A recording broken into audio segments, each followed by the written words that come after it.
This is the doko, a traditional basket used for carrying everything and anything in the hills of Nepal. It's carried on your back with a support strap around your head. And each year, for hundreds of young men, it represents the final hurdle to get into the legendary Brigade of Gurkhas.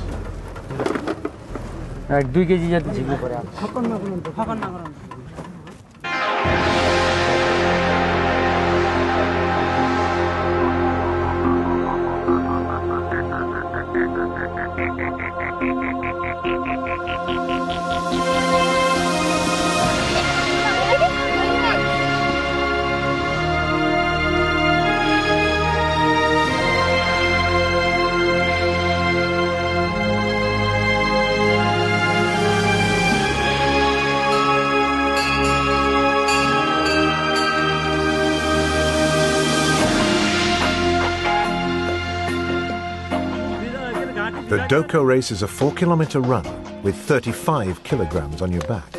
Time allowed, just 35 minutes. 1 minute under, you're in. 1 minute over, well, it's a long walk home.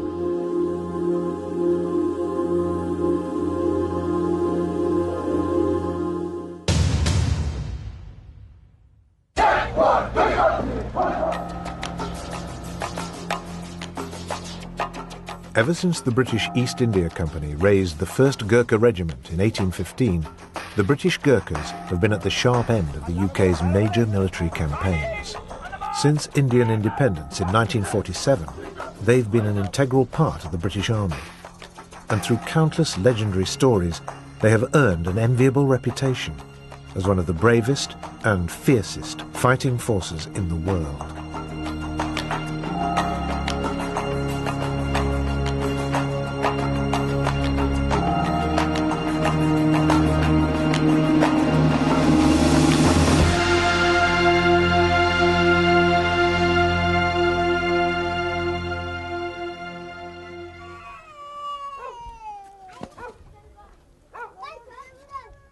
Recruiting in Nepal is conducted under a tripartite agreement, and it's this agreement, signed in 1947 by the governments of Nepal, India and UK, that outlines the unique terms and conditions under which all Gurkhas serve. It also enables the recruitment of the young men of Nepal into the British Army, where they subsequently serve worldwide and eventually retire back to Nepal as respected members of Nepalese society.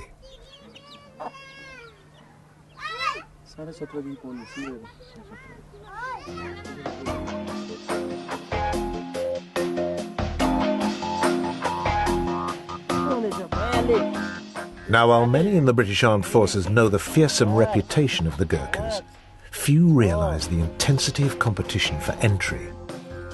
The Brigade of Gurkhas is in the enviable position of having too many applicants. On average, each year, 28,000 potential recruits apply for just 230 vacancies.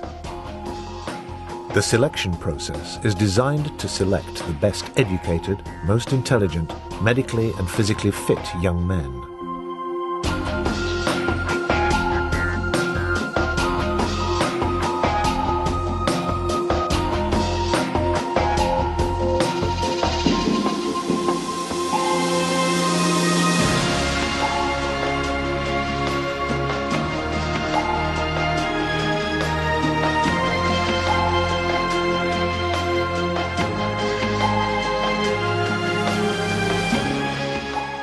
Competition is fierce, the tests are stringent, and many will leave disappointed.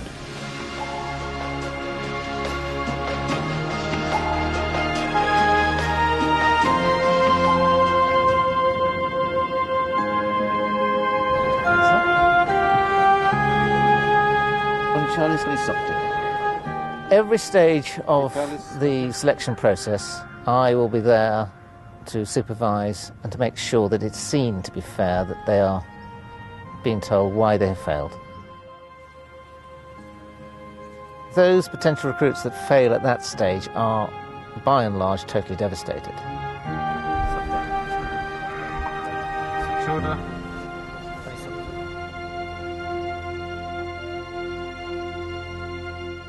They are shaken, shocked, some are in tears. But having spoken to some who were in that position last year, it generally reinforces their determination to try again and try that little bit harder in the following year.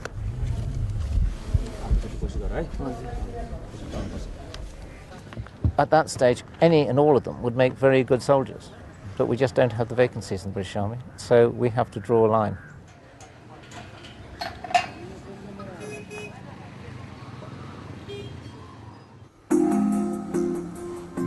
The Brigade of Gurkhas demands high standards from its soldiers.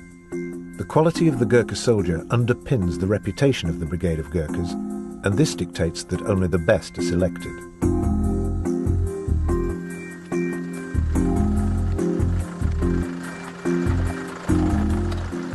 The quality of the recruits that the British Brigade of Gurkhas presently looks for is the highest. We basically now not only go for the physical side of the fitness, we very much go into the education standard business as well. So the lowest standard we actually take is from class 8, meaning their 8th year of study. And they are very much tested for the English quality as well.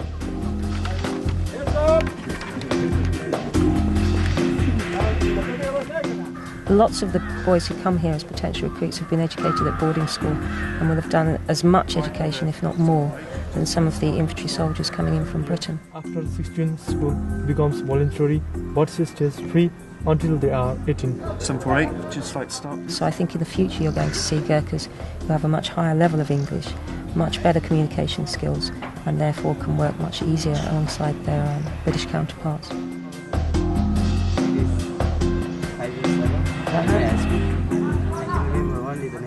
So we are taking the cream of the crop, I think, although obviously there are other things to be considered as well as education. As with most underdeveloped countries, disease is commonplace in Nepal, and all recruits are medically screened to ensure that only those at the peak of physical health are accepted. I feel, as a doctor who's served with other regiments outside the Brigade of Gurkhas, that on the whole they are as good, if not better, than many other British infantry soldiers.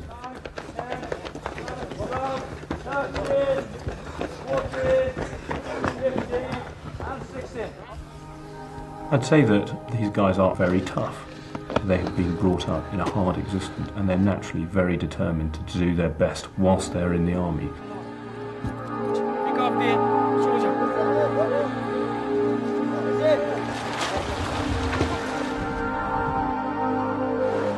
By the time central selection at Pokhara is over, the number of potential recruits will have been reduced by nearly 99%. Those who remain have a right to be proud, as, with their families watching, they swear an oath of allegiance to the Crown and prepare to start their new life in the British Army.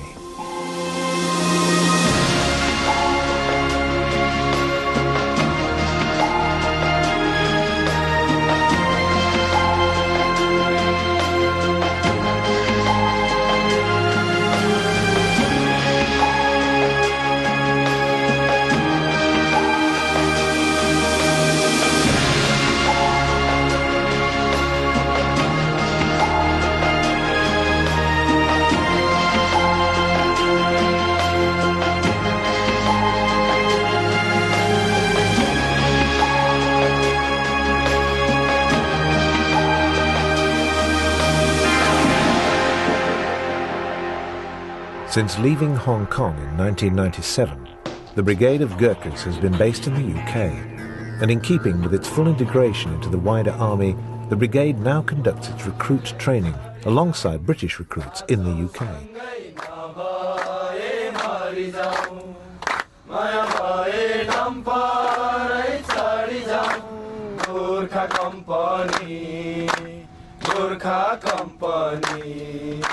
For the new recruits, the move from Kathmandu to Catterick signifies the start of a complete change of lifestyle and culture as they embark on their career in the British Army.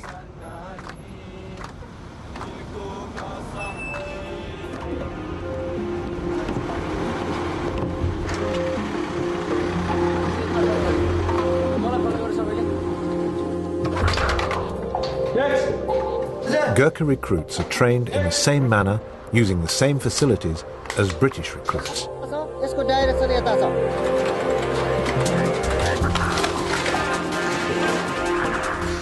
As a result of those stringent selection processes conducted in Nepal, Gurkha recruits generally have a zero wastage rate during training.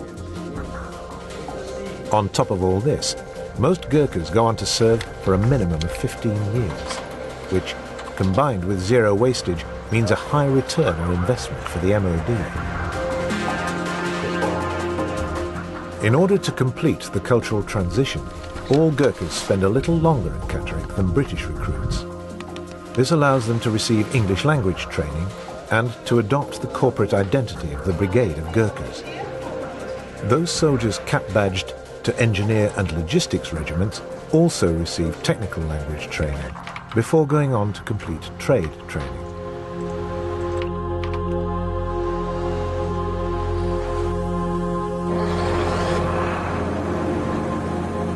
So what do Gurkhas do in today's army? Well, they serve as formed units rather than as individuals scattered throughout the army.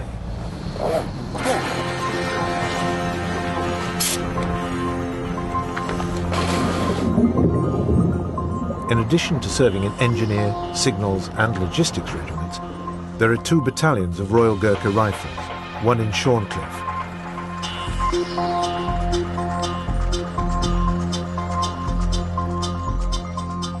And the other in Brunei. Incidentally, the only unit in the British Army in full-time jungle training.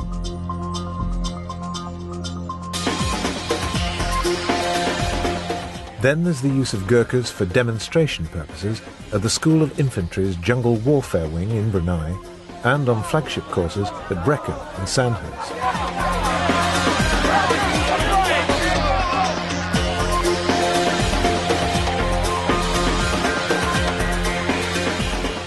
Gurkhas can serve worldwide.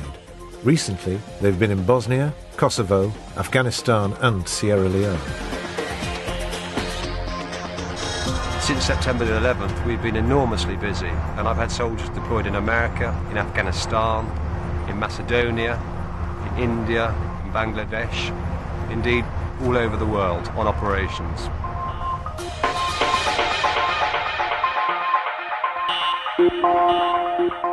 So what kind of people can a unit employing Gurkha soldiers expect?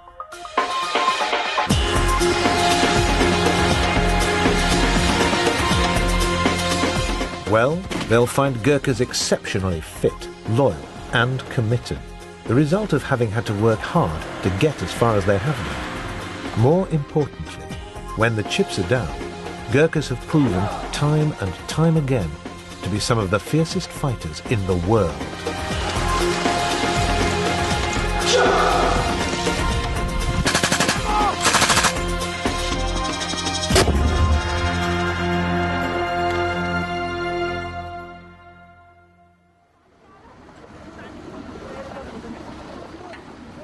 Now we are going to dismantle this pontoon. But beyond this, there are social and cultural differences which mark out the Gurkha soldier from his British counterpart. Okay. Nepal is often referred to as the Hindu kingdom. In fact, it is a country of immense cultural and religious diversity. The majority of religions include Hinduism and Buddhism, but there are many others which are equally tolerated, including Islam and Christianity.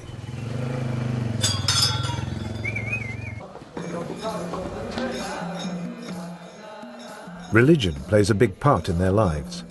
They have Hindu temples for worship under the guidance of religious teachers known as pundits.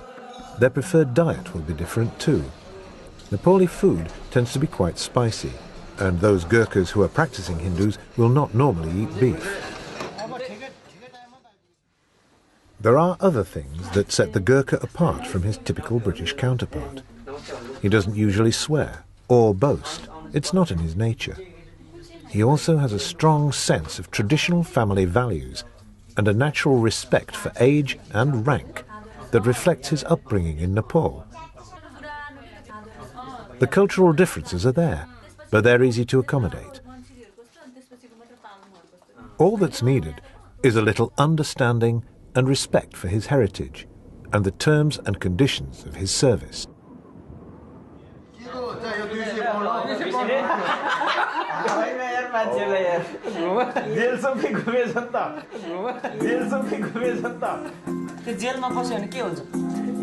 The tripartite agreement lays down the framework for the unique terms and conditions under which all Gurkha soldiers serve. For instance, there's a widespread misconception within the wider army and the general public that Gurkha pay is substantially less than that received by British soldiers, and this is simply not true. Their basic pay is based on Indian Army rates of pay. Against this, they receive a cost of living allowance that brings their net take-home pay to the same level as that of an equivalent British serviceman. As part of their financial package, Gurkhas have no individual tax or national insurance liability and pay no food or accommodation charges. Gurkhas are also entitled to take all the traditional British holidays. In addition, the tripartite agreement makes special provision for them to take leave on the main Hindu festivals of Dashain and Tihar, as well as other Nepalese public holidays.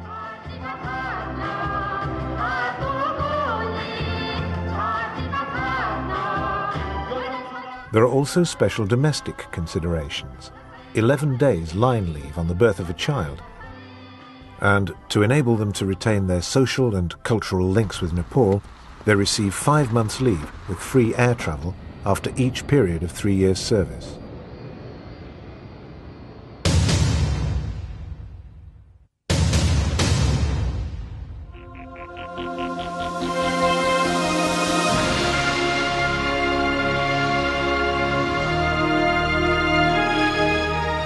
When their time in the British Army is over, the tripartite agreement stipulates that all Gurkhas must return to Nepal as Nepali citizens.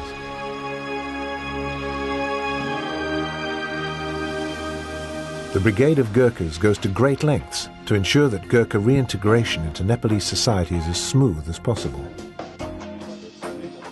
Prior to final discharge from the army, all Gurkhas receive the same resettlement package as British soldiers in the UK, and also attend a reorientation course in Kathmandu.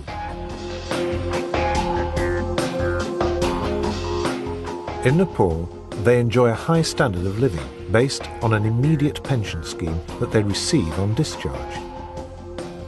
The pension that a Gurkha receives is calculated to give him a comfortable standard of living in Nepal and is comparable to salaries earned by Nepalese professionals, such as doctors, bank managers and senior civil servants.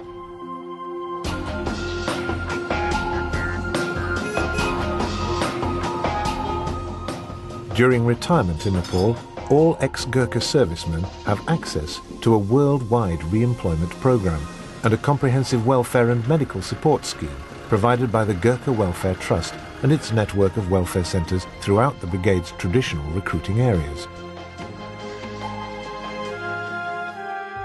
When a Gurkha ex-serviceman falls on exceptionally hard times, then the Gurkha Welfare Scheme is there as a safety net and to provide support. In our country, we don't have national health service. It is very, very expensive for medication.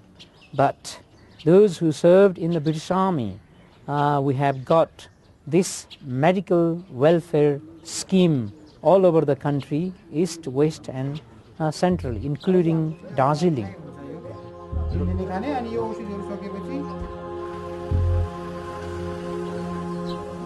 The facilities provided by the scheme go a long way to improving the overall infrastructure of the Gurkha homeland, a land that has provided some of the world's finest soldiers.